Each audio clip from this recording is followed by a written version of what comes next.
Hey guys, it's Darran down at Supanova Perth, wrapping up the weekend talking to Peter Facinelli. How are you? I'm doing well. I'm having so much fun here. The people are so kind and lovely. Well, the response from your panel was incredible.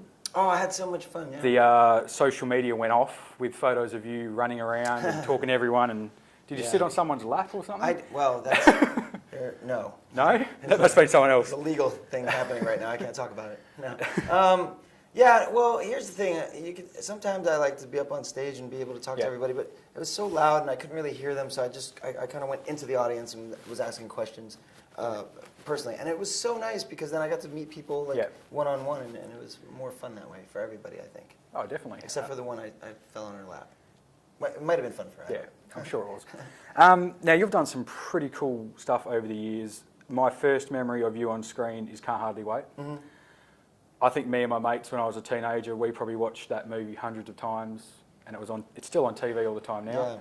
Yeah. Do you have good memories looking back at that? I do. I had a really good time on that film, and you know, you can tell that when a movie stands the test of time, then you know it's successful. Because back then it was like that one and Empire Records. Yeah, so, I think we came in 4th at the box office, you know, that weekend, so it wasn't like a huge hit, but because it stood the test of time, because I still get people that shout out quotes from that movie, so then you know that movie was successful, and when people enjoy it through generations. Yeah, definitely. And then obviously your TV work, Nurse Jackie, fantastic. Yeah. Dr. Cooper.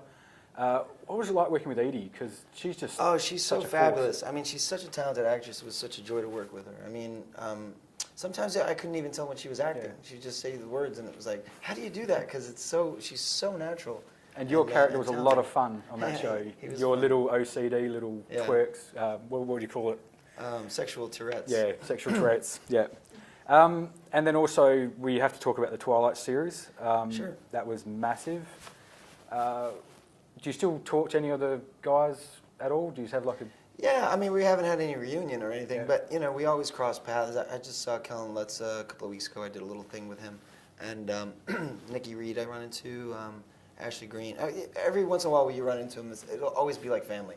So kind of like family when you're, you know, you see your sister that you haven't seen in a while, you know, it's like... when you see them, that's how you know it's a close relationship, because it's like time hasn't passed. Yeah, because it was we spent 5 years together, so we became like family. I love those guys. Do you find the awareness and expectation of different productions, like Twilight, for example, changes your process when you're getting into a role? No, I mean, the work that I do, it doesn't really...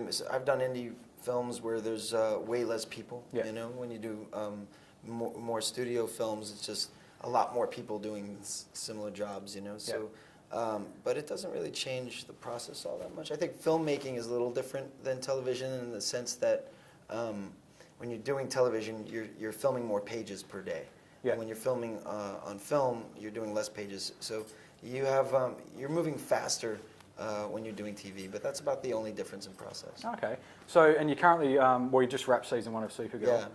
Yeah. Huge show. It's getting pretty great reviews, and your character is fantastic in it. Yeah, I love that character, Maxwell Lord. Yeah, Maxwell. What's it like playing that? Because some days he's a good guy, some days he's a bad guy. Yeah. So you get to jump between the two.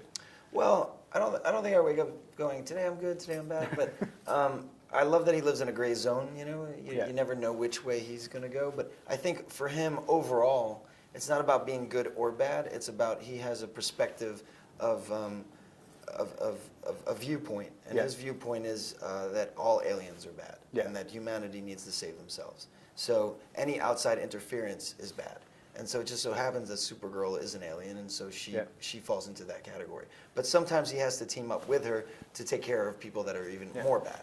You know, so it's a fun character to play. I mean, he's not motivated by greed or fame because he already has it. He's a billionaire, and so I think his motivations to him are pure, you know, like he wants, he does bad things for the greater good. Exactly, and it's great news over the past week that Tyler's been announced as the Man of Steel. Yeah, I think he's perfect. And he's on the tour as well, so how nice was that to be able to hang out with him a bit? It was so much fun. He's such a great guy, and I think he's like perfect for Superman. So I was really excited when I heard he got that. Yeah, and also the cool thing about Supergirl is it's moving to the CW next season. Yeah. Is that going to be an interesting move? Because of like more crossovers and all that sort of thing? I don't know. I mean, I have no idea what the plans are for it. As far as you know, the work, we just do the same work. You're just watching on a different channel. Okay, fair enough. Well, we'll wrap it up. Okay. I know you're busy, but yeah, I appreciate you taking the time to have a Thank you chat for with us. having me. And yeah, Peter, thanks guys. Thanks. Cool. Pleasure. Cheers.